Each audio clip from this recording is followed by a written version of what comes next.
Tene ta tanda jerdo Saraha zepe. Within Saraha's Doha for the King, there are three main sections: presentations of the ground, the path, and the fruition or result. Of these three, we have now completed the first two, the presentations of the ground and the path. The presentation of the fruition or result has three sections. Especially since some of you have to leave this afternoon, I'm going to go through these three sections somewhat briefly. But there is another reason for my doing so. The ground must be clearly explained when one is attempting to ascertain the nature of the ground. Because it is the basis of the path, it is essential that it be properly understood. And in the same way, in order to achieve the result, the path must be properly understood so that one can avoid mistaken paths and so forth and proceed along the path appropriately. But the fruition is something that one either attains or does not as a result of the path. And therefore, it is somewhat simpler to talk about in the sense that it requires less explanation. The first of the three topics within the presentation of the fruition is how through attaining great bliss, primordial wisdom expands. The root of all of the sufferings of samsara is bewildered projections or bewildered appearances. When one recognizes that these bewildered appearances are empty, one eradicates both the cause and result of suffering. This leads to an experience or a state that is blissful and is in fact great bliss.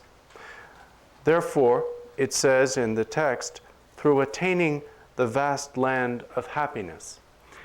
This means an all-pervasive state of great bliss.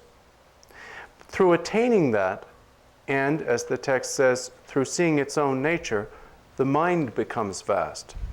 Not only does one experience a vast or boundless state of great bliss, but because what one experiences, although it is in a sense a land or object of experience, is not separate from the mind that experiences it. Therefore, the mind itself is vast. In that way, although you, from a relative point of view, experience this state of great bliss as though it were an environment, and therefore you walk through the land, that is according to relative truth. But in actuality, since this environment or state of great bliss has always been the nature of the mind and the nature of all things, you are inseparable from it. And therefore it says, yet it is not separate. The second topic within the fruition is establishing the five kayas through the emanation of two form kayas from the Dharmakaya. Now, this means an explanation of the spontaneous presence of the five kayas or five bodies. The text begins, co-emergent joy is the Dharmakaya. When one achieves co-emergent wisdom, one achieves the Dharmakaya. But when it is said that one achieves the Dharmakaya, this does not mean that the Dharmakaya is created by the achievement of co-emergent wisdom. It has always been there, but it is recognized. Because the Dharmakaya is innate and not newly created, it is also called the Svabhavikakaya, or essence body, which in this enumeration of five is the second body, the Dharmakaya being the first. Because the state of Dharmakaya is a state of co-emergent joy, a state without any suffering whatsoever, it is also the Mahasukakaya, or the body of great bliss. Now those can be considered three bodies or kayas, or they can be considered one, in which case they can just be referred to as the Dharmakaya. Through the achievement of the Dharmakaya, one has perfectly accomplished benefit for oneself. On that basis, one accomplishes benefit for others through the emanation of the Rupakaya, or form body. Now, The Rupakaya has the two aspects of Sambhogakaya and Nirmanakaya. The Sambhogakaya is the seedling of joy, means that joy here refers to the state of great bliss, the Dharmakaya. The seedling, which emerges from that, is the Sambhogakaya. And then it is superior, the leaves come forth. The Sambhogakaya is, in a sense, superior to the Nirmanakaya in that it appears for those of pure faculties, whereas the Nirmanakaya appears to those of ordinary faculties. Further, the Sambhogakaya is like the initial emanation of the Dharmakaya, like a seedling. Subsequent to that, like the leaves that grow from the stalk, is the Nirmanakaya. So in that way, those are the 5 bodies, which can be summarized as 3. What is meant by the last 2 lines of the verse is that aside from the Sambhogakaya and Nirmanakaya, the Dharmakaya itself does not act. It remains in a state of bliss free of constructs. Nevertheless, that bliss free of constructs, while it itself does not act, is the source of the boundless activity of the Sambhogakaya and Nirmanakaya. The third section within the presentation of the fruition is how, in absolute truth, the 2 form bodies do not exist. The first line says, those staying there benefit them, but are not truly existent. In that way, in absolute truth, those 2 form bodies that benefit beings have no true or absolute existence. Also, those who are benefited by them, those to be tamed, have no true or absolute existence either. Nevertheless, as the second line says, there is a need that they stay in that land benefiting those, because within relative truth, there is real benefit for sentient beings through the presence of the 2 form bodies. In the third line, when it says, attached and not attached are the form kayas, attached here means having the characteristic of exhibiting affection for sentient beings. And this refers to the 2 Rupakayas, the Sambhogakaya and Nirmanakaya. Non-attached refers to the Dharmakaya, which is itself in a state of complete peace. While these may seem distinct from that point of view in terms of how they function within relative truth, because in absolute truth, however, the 2 Rupakayas have no existence apart from the Dharmakaya, then it says in the 4th line, emptiness is inseparable from appearance. That completes the presentation of fruition Mahamudra. The final verse of the 40 is an explanation of the stainlessness and irreversibility of the fruition or Dharmakaya.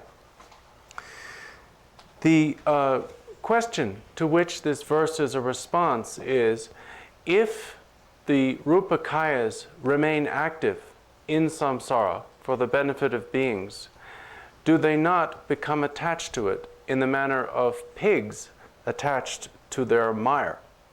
The answer is found in the first line. It is not like a pig attached to the mire of samsara. Why is the Rupakaya not like that? That is in the second line. Because it has realized the flawless or stainless mind. So what fault is there? Because the Rupakayas are the display of the Dharmakaya, and because the Dharmakaya is the realization of the stainless nature, then even though the Rupakayas remain active in samsara, they are not attached to it and are not stained by it. Furthermore, it is said, anyone who practices like this is not affected by anything.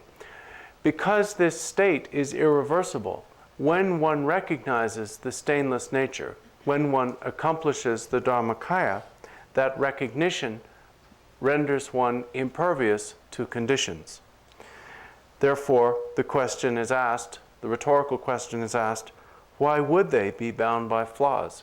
Why would you think they would be, since the potential for being fettered has been eradicated?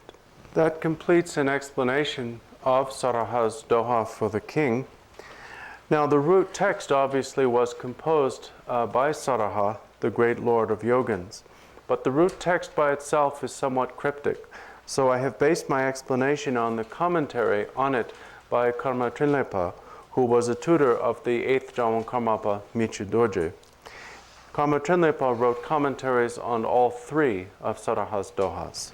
I know that some of you have come here from a great distance and have had a difficult journey in order to be here and hear these teachings. And that even those of you who have come from nearby have cast aside other concerns and responsibilities in order to be here. I thank all of you, therefore, for your sincere interest and diligence. My responsibility has been to explain to you Saraha's Doha for the King.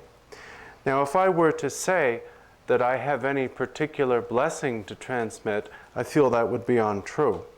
But what I can say with confidence is that what I have explained to you over the last several days is completely authentic.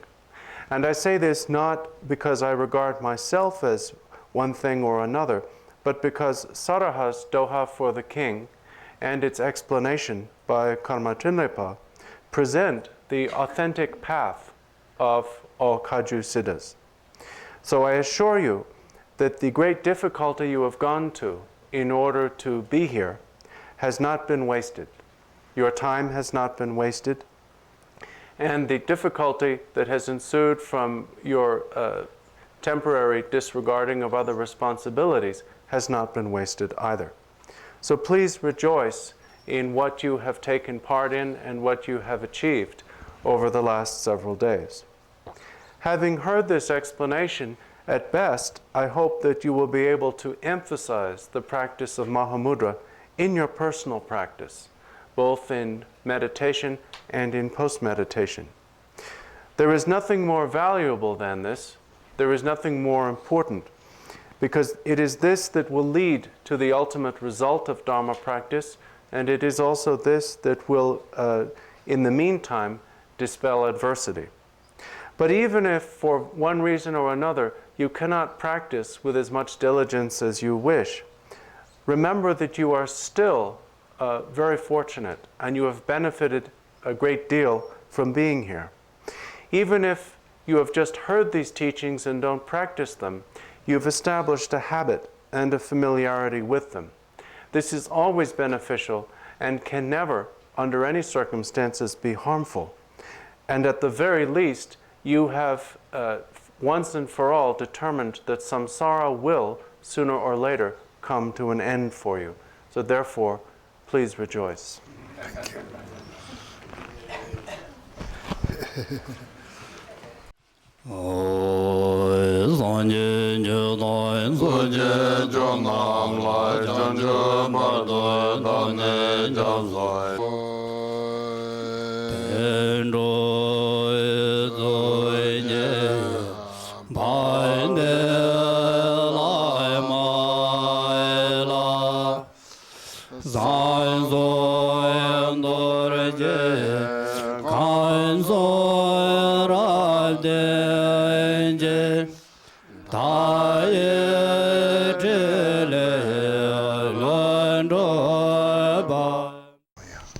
Should we go on for another week? Yes. It seems like it's been just much too short. So I have a list of people to thank. First of all, if we hadn't been able to have the space of the White Eagle, we wouldn't have had a place to do this. So I really sincerely want to thank the staff of the White Eagle for all their work, their accommodation, and for the meals that they have provided us during this time. So I want to sincerely thank them. The other group that I'd like to start with is you yourselves. Some of you we have been emailing since last March. I feel like that through the email I know some of you, and it was a a wonderful experience to have the retreat fill up so quickly. And heavens knows that we would have loved to have accommodated 10 times what's here. And I think we could have. It would be wonderful for that many sentient beings to hear the wisdom of the teachers that we have had here this week. I also want to thank, there's a lot of work that goes on that as you're practicing, you don't know that some people are working really hard to keep everything together. So I want to really thank the cooking staff. They've got an incredible job, and they managed to do a beautiful, beautiful job of taking care of our precious teachers. And so I want to thank the cooking staff for doing that. The next people that I'd like to thank is all the staff members who participated in many different ways. And if you all will stand up, I'll quickly try to give your names, not necessarily all the work that you have done. Jackie St. Joan, Steve Donaldson, Linda Yellen,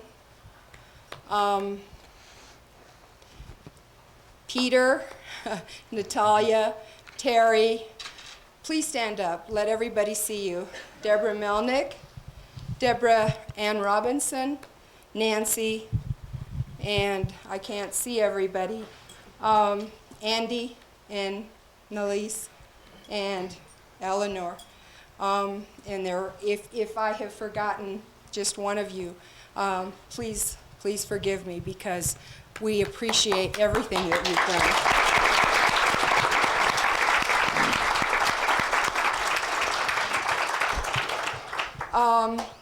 We want to thank Michelle Martin. She is an unsung hero, and she did the root text for us, and so we had that as an accompaniment. So we want to thank her. You know, one of the things that one of the scholars said, that India and Nepal, what they have, that it makes it very special, that isn't existent in the West, is a monastic presence. A presence that always reminds everybody around us that they are dedicating their life to the higher values of their spiritual lives. And as a consequence of that symbol and being able to see that, it's a constant reminder to us. And so we really appreciate that monastic presence today here. We've had the pleasure of Lama Kunga Gyaltsen, and we'd like to thank you for being here.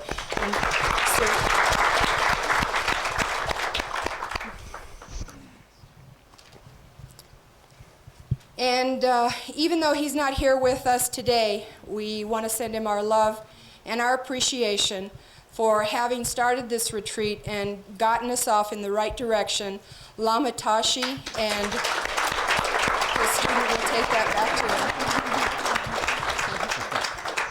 him. And then next, someone who stepped in his place elegantly and did a wonderful job in carrying on what he set forth is Lama Chudrak, and we would like to thank you very much.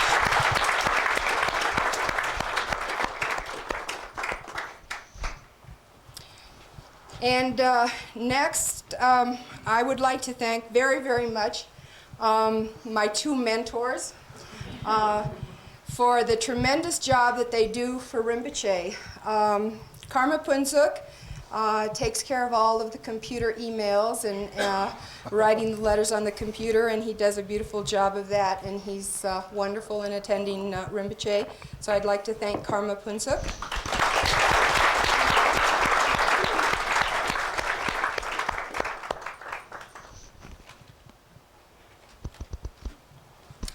And the next person I'd like to thank, because he's taught me so much about protocol, about respect, and about doing things properly.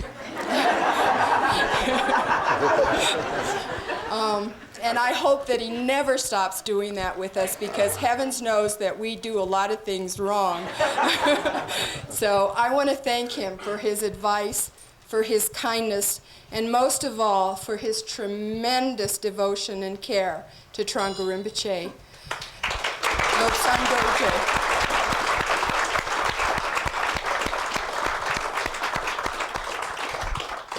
Now, how do we thank someone who allows us to hear the teachings? I really don't know. I keep saying thank you, thank you, thank you, because you make the teachings accessible to us. But next time, I'm going to learn Tibetan. So we'd like to thank very, very, very, very, very, very, very, very, very much the translator Yeshe Jamso.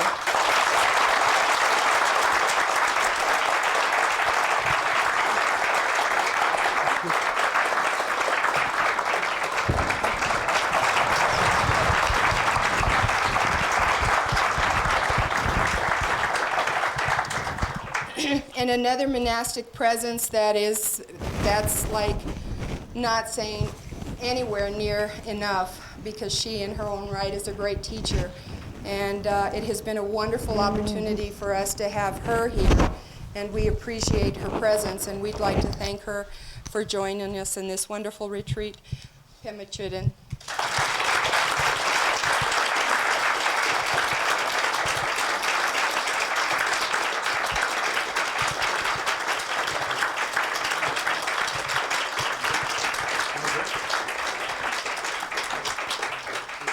And we have a Karma Kargyu center here, Tashi Gomang, and it has a wonderful set of members.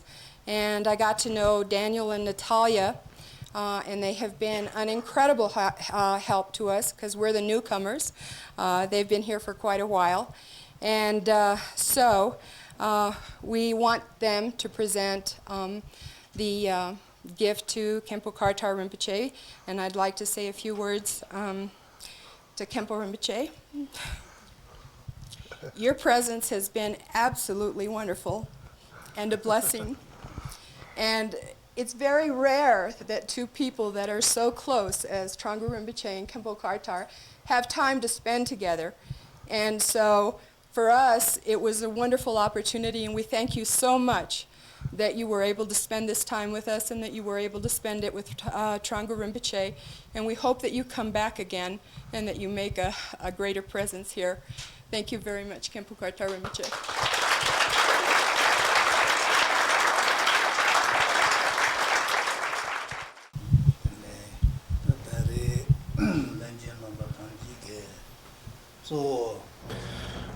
First of all, I'd like to thank all of you for bringing about the accomplishment of excellent benefit, not only for yourselves, but for others, by inviting the Lord of Refuge, Thrangu Rinpoche, here. I'd also like to thank all of you for the excellent and very kind and generous hospitality I have enjoyed while staying here, and even more so for giving me this opportunity to, along with you, receive this precious, complete teaching of Saraha's Doha for the King from Rinpoche. And finally, I would like to thank all of you for everything you're doing in support of Rinpoche's establishment of a retreat center here, and offer you my fervent aspiration that the accomplishment of the retreat proceeds well, quickly, without obstacle, and that the community of Rinpoche's retreat land and the community of the Karma Tiksum Tashi Gomang Stupa work with one another to support one another for the mutual benefit of both.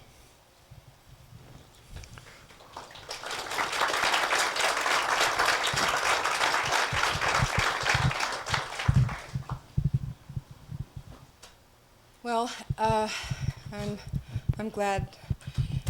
Thank you, Rinpoche, for giving me a little break there.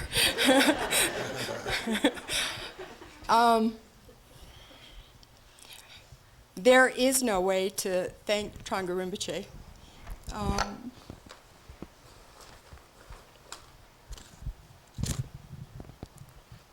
As his students, he works with us with immeasurable compassion. And as his students, we dedicate ourselves to try to be like him in every way. He is so precious because he is so unique and so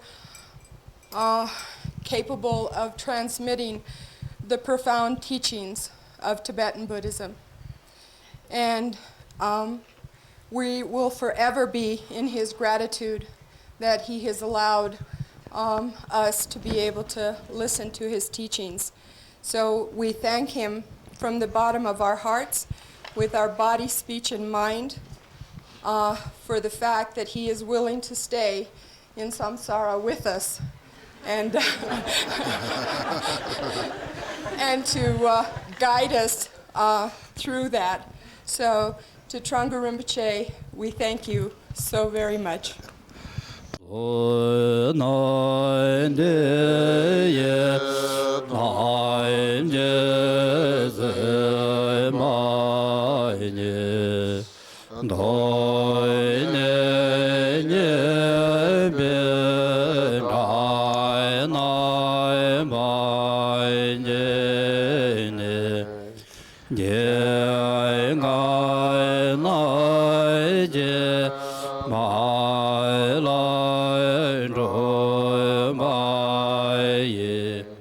Zebe tole rowa